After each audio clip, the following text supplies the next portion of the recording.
What if Gear 5 isn't Luffy's true limit, but instead he awakened Gear 6 in the final battle against Emu? How would that change the fate of the One Piece world? After facing off against the Elders on Egghead Island, major truths about the Void Century and the world government were revealed by Dr. Vegapunk, who had lost his original body during the chaos. The Elders had tried to shut Vegapunk up, and the Straw Hats had to try to keep them at bay long enough for them all to escape. Gladly, though, Emmett had awoken from the drums of liberation, sounding off when Luffy transformed into Gear 5, and he helped banish the Elders back to Mary Jawaz using the Hockey Joy Boy had given him a long time ago. Dory and Brogy, the Giants, were both left completely shocked and confused as the Hockey forced most of the 5 Elders back to Mary Jawaz, knocked out most of the Marines, and made escape a much easier task. They thought that the Hockey was even stronger than Shanks! With the crew safely out of Egghead, they headed on over to Elbaf. During his exploration, Luffy found Loki tied up in sea stone chains to Treasure Tree Adam in the underworld of Elbaf. He even made a bunch of animal friends. Turns out, Loki had killed the previous king of Elbaf, King Harold, who was also his father, and he was then stopped by Shanks 6 years ago. He's been chained up to the tree ever since. Luffy left Loki after Loki proposed that he would tell Luffy everything he knew about Shanks, as well as his latest whereabouts, in exchange for his own freedom. Luffy agreed and went on to find the key to his chains. Meanwhile, Loki was approached by the God's Knights who wanted him to join up with him. After he refused, they beat him up and left him for dead. Luffy finally found the key and even met Scopper, Goldie Roger's left-hand man, and soon went back to find Loki all messed up from the beating he took at the hands of the God's Knights. The new giant pirates soon arrived and began treating Loki's wounds after being persuaded by Luffy. Meanwhile, though, things had become pretty bad in the rest of Elbaf since the God's Knights took captive the giant's kids, and even Scopper was forced to lay down his arms and was badly wounded by Gunko, who was holding his son hostage. The rest of the Straw Hats had all been captured. There were a bunch of monsters made by the God's Knight Ramashifu, Killingham, roaming around and causing havoc, and all the giants were in quite the pinch. Dory and Brogy had gathered up their crew and had been dealing with the monsters created by Killingham, but things would soon take a turn for the worse. Gunko had just dealt with Scopper and had remembered something after seeing Brook, before her body had suddenly become possessed, and it was possessed by none other than Emu, the king of the empty throne. Gunko no longer looked human, at least not fully. Behind her, massive, leathery bat wings stretched wide, flapping only occasionally, but enough to create a wind that made giants tremble. A barbed tail flicked back and forth, cutting through the air like a whip. In her right hand, she wielded a 3-pronged pitchfork, long as a lance and jet black like obsidian, each point dripping with a red aura like blood that wouldn't fall. The weapon was huge and seemed to be made from cursed energy from the abyss. Emu began ordering the God's Knights to re-summon the monsters and to quickly get this over with. Then they turned towards Dory and Brogy, who were rushing toward them, and told them to become the new kings. Looked like they needed someone to be the ruler to properly capture Elbaf and put the giants under their control. But Brogy wasn't having any of it. He reached out and grabbed Emu in his massive hand, deeming them the reason for this chaos. But Emu wasn't fazed at all and just summoned a book of spells from thin air. Then they summoned a massive shotgun and knife to blast off his hand from the wrist. Then Emu did the unthinkable. They used a demonic contract on Brogy using his lifespan. A pentagram appeared underneath the giant and he began sinking inside it before flipping over and turning into a demonic version of himself with wings, horns, and fangs. He even became much bigger. Emu called it Domi Reversi, and the power turned Brogy into their slave. Brogy began attacking the rest of his friends, and soon Emu turned some of them and even Dari into demons. It was an unthinkable power. In exchange for the loss in lifespan, they gained immortality from Emu. In fact, immortality isn't even the only power they get. They also gain access to increased strength. At the same time, they lose all reasoning and logic and follow Emu without free will. Such is the power of Emu, revealed to be something like a magician who wielded dark magic, a demon god, or maybe the devil himself. The evil Dari and Brogy began making their way to Elder Jarl, who held his ground, determined to stay fighting. Meanwhile, even Luffy heard the commotion. Loki had healed up pretty well, and things seemed to be going worse at the moment. Luffy could feel it, and he trusted Loki for one reason or another, so despite Hajruddin's complaints, he broke the last shackle on Loki's ankle and set him free. Loki stood up and grabbed Ragnir. Luffy, Zoro, the new giant warrior pirates, and Loki headed up to where the fighting was taking place. The ground shook as Dory and Brogy thundered forward. Their demonic forms twisted the sky itself, casting long shadows over the hills of Elbaf. Their horns glowed, wings flared wide, and red mist curled around their limbs. Ahead of them stood one lone figure, Jarul, the ancient hero of Elbaf. His long sword was drawn. His body was old. His helmet cracked, but his eyes remained firm. The two giants charged. Jarl met them without fear. He slashed upward, pushing Brogy back for a moment. Then he swung around and parried Dory's heavy strike. Lightning cracked across the sky as the blades clashed. He danced like a man much younger, yet the toll on his old bones showed with every step. Still, he fought. Nearby, a few other corrupted giants roared and swung at their own kin. Things were looking dire, but then Luffy and the rest arrived. Loki, Warhammer Ragnir in hand, ran beside him, teeth bared, his long purple hair catching the wind. Behind them came Zoro, calm and focused, and the new giant warrior pirates, charging like a stampede of mountains. They had seen Jarl fighting in the distance and rushed forward to help the old giant. But then suddenly, the dream monsters attacked them, Killingham ordering them from behind. Luffy quickly transformed into Gear 5 and smacked his fists together before attacking the beasts. Lightning trailed behind his rubber limbs. He bounced, rolled, kicked, and twisted through the monsters with a cartoonish madness. Loki himself swung Ragnir around, and the attack sent lightning crashing through the beasts. Some villagers watched from across, and the children peeked at the battle. They saw Luffy laughing as he got swallowed by a dream beast, only to burst out of its belly like a balloon popping. They saw Loki swinging his huge warhammer to defend them, and the kids who feared both Nika and Loki suddenly realized that these weren't the bad guys at all. With their fear vanishing, the monsters themselves began to change. The dream Nika began glowing, and its colors changed. So did the dream Loki, once dark and fanged, now noble and bright-eyed. These two dream beings turned on the other monsters, stomping and tearing through them, helping their real counterparts push forward. Killingham was distraught at what had just happened. He didn't believe their fear would vanish so quickly. But before he could do something about it, Zoro took the opportunity. He sliced down a monster with one clean swing, then another, then another. He didn't even break stride. Eyes locked on Killingham. He dashed into the chaos, sword glowing, cloak flowing, wind howling behind him. Luffy and Loki pushed past the final wave of beasts. They saw Jarl still standing but barely. Blood ran from his leg. His sword hand trembled. He had held them off for this long, but now Brogy, twisted and monstrous, roared like a falling mountain. He gripped the hilt of the sword stuck in Jarul's helmet, which had been the one thing keeping him alive, and he pulled. A wet sound followed as the blade came free. Jarul staggered. His knees gave out. Blood poured down his face. His hands dropped the sword. Luffy and Loki arrived just as he collapsed. Loki attacked Brogy, and the warhammer clashed with the sword he pulled out. The impact sent Brogy flying back across the village from the force. Hadruden led the new warrior pirates against Dory, and the other turned giants as Jarl raised one hand. His lips moved, silent but full of emotion. He looked at Loki with eyes not of anger but of apology. Loki had never killed King Harold. The king had gone mad, twisted by unknown forces, and began a rampage. Jarl and the old warriors tried to stop him, but they were going for the kill, realizing they couldn't bring him back to his senses. Loki was the one who tried to save his father and had stood up against the other giants. He had fought, and the blame had been shifted onto him so that the people's spirit wasn't broken. Jarl apologized once more as the light faded from his eyes. Angered, Loki stood up. Then came the growl. It rumbled from deep inside Loki's chest, a sound that cracked the air and sent tremors through the giants. His eyes burned gold. His skin began to shimmer, boiling with rising heat. Flames erupted from his back like wings made of cinders. His body twisted as his bones started stretching, muscles ripping, mouth elongating into a snarling muzzle. Fur burst across his arms. In seconds, Loki was no longer a man, but rather a wolf the size of a mountain, cloaked in fire and fangs. It was his devil fruit. His breath scorched the land, melting the grass and trees. Eyes wide with fury, the great wolf lunged forward at Dory and Brogy, who were still locked in their demonic madness. They turned their attention to the beast and struck together as Loki met them with claws like swords and teeth like spears. As Loki took on the demons, a different opponent came along to face Luffy. Emu themselves came about and looked into the eyes of the Nika devil fruit holder. They didn't seem overly fond of the being and casually mentioned that it didn't seem like Luffy had awakened the complete power of the devil fruit. No matter, Emu would put an end to this right here and now. With emotion, the book Emu was holding conjured a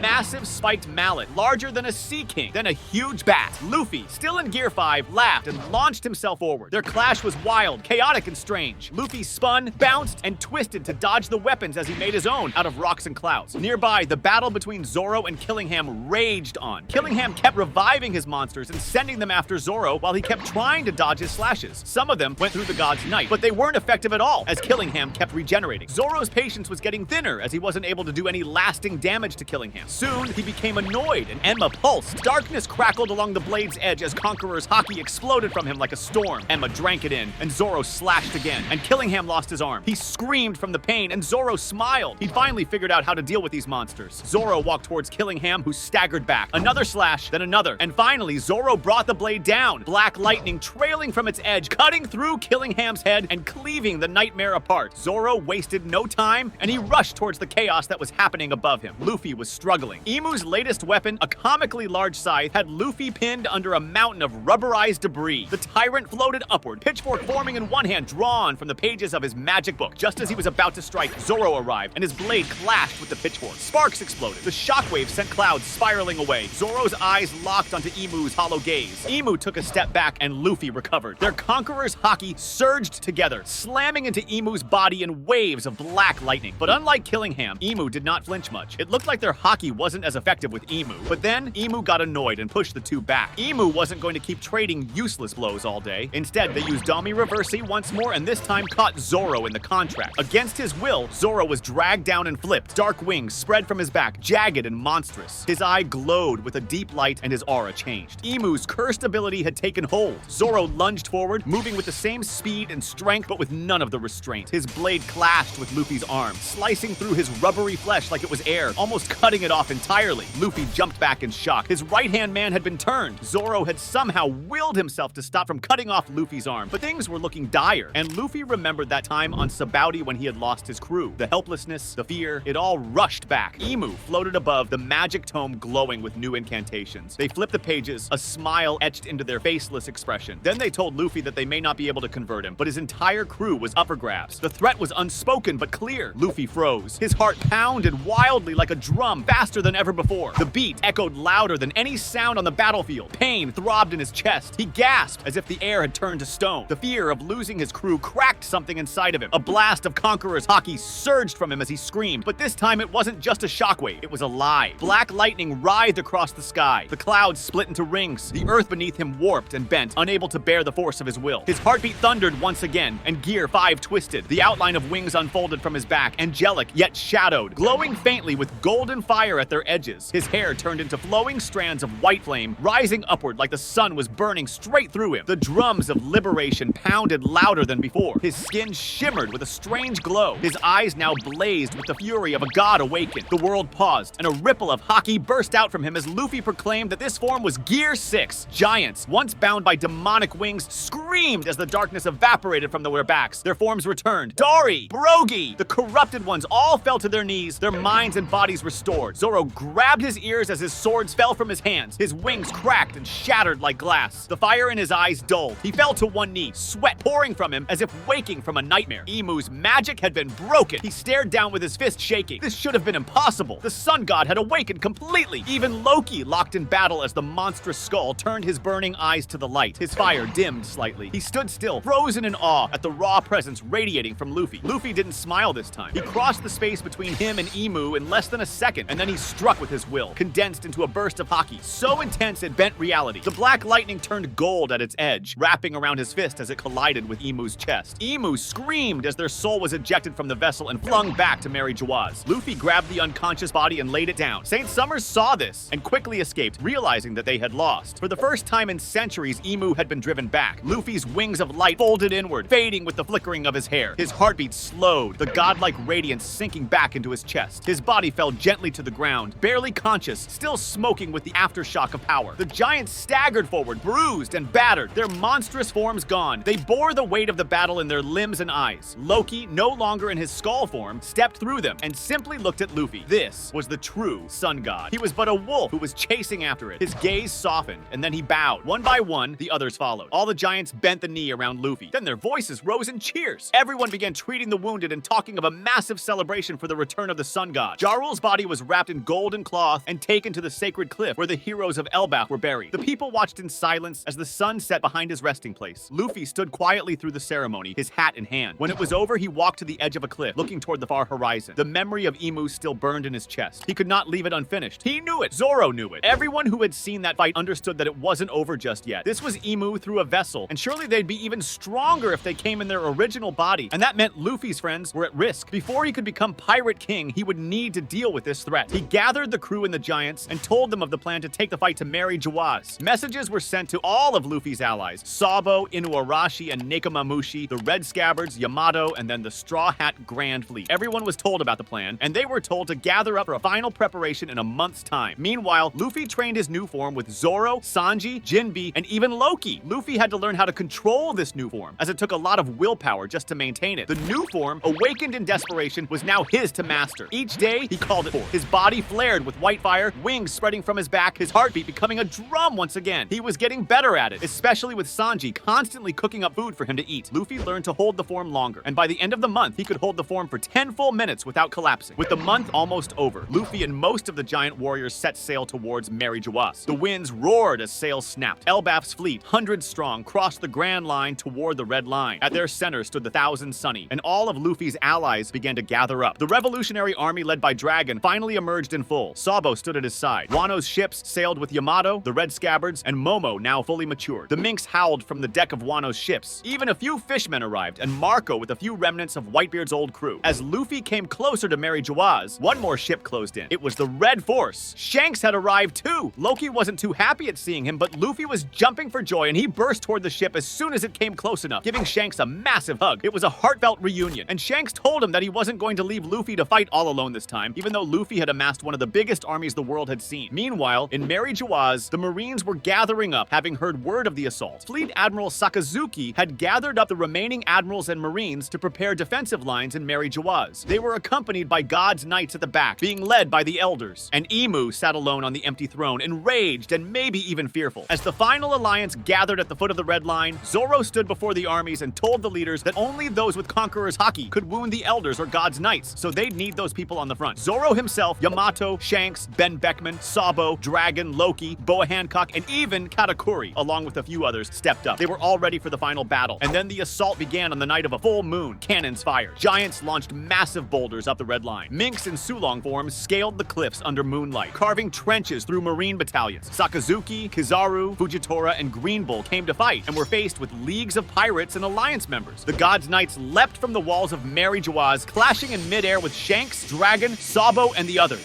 Zoro went after one wielding a blade. Sanji shot through the sky toward the highest tower. Loki transformed into Skull once more, devouring enemies. While chaos engulfed the battlefield, Luffy raced toward the castle where he knew Imu would be. The Elders came to stop him, but Shanks, Zoro, Dragon, and Loki came to assist, opening up a path for Luffy. The throne awaited, and upon it, Imu, in their real body at last, stood without fear. They extended one hand, and the grimoire materialized. Weapons of impossible size formed behind him, spinning pitchforks, 1,000 swords. Luffy stepped forward calmly in Gear 5. He clenched his fists, and his body flared white. Wings burst from his back, and his hair became white-hot fire. Above the crumbling walls of Mary Jawaaz, as armies clashed and empires fell, Luffy and Imu stood beneath a fractured sky. Imu sent forward their weapons, and Luffy formed his own. A crack rang out as Luffy appeared behind Imu. Fist drawn, wings flared, hair burning white-hot. His punch struck air as Imu had vanished in smoke, reforming through the book. Chains lashed out from a cursed page, wrapping around Luffy's arms, pulling him into the sky. Imu snapped the book shut, and the sky above Mary Jawaaz shattered like glass, and from the wound poured a mountain-sized hammer. Luffy bit his lip, grinned, and expanded Gear 6 until his arms swelled. He grabbed the falling hammer and twisted it upward, slingshotting himself into Imu. His fist collided with the barrier formed by Imu, and a sunburst of black lightning flashed across the sky. Beneath the two, the Alliance was fighting against the Elders. Zoro clashed with Ithan Barenfei Nusjuro. Blades blurred faster than light. Nusjuro's blade split the wind. Zoro's Enma screamed, glutted on Conqueror's Haki. In one moment, Nusjuro sliced a mountain in half. In the next, Zoro stepped past him, sword drawn, and black flame burned along the Elder's side. Shanks fought Saturn, his spider limbs flailing through the air. But Shanks stood unmoving, his blade Gryphon pulsing with will. The air bent around his Haki. Then came Ben Beckman, a flash of silver and smoke landing bullet after bullet into Saturn's eyes, distorting his vision. Shanks dashed in and sliced through two of the Elder's legs in a blink. Sabo and Dragon fought side by side against Mars and Warcurry, but Dragon's wind was making it hard even for them. Warcurry charged with brute force, cracking the earth with every step. Dragon lifted his arms, and the wind became a storm, throwing the boar into the rubble. Sabo burst forward, his flames burning blue, and struck Mars directly through the chest. Loki, still in Skull's form, rampaged through the gods, knights, and monsters, creating absolute chaos on the battlefield. He was like a wild wolf unleashed on ants. And then he saw Shamrock, and leapt after him to get his revenge over how badly he'd been wounded when he was bound. Back above, Luffy's new form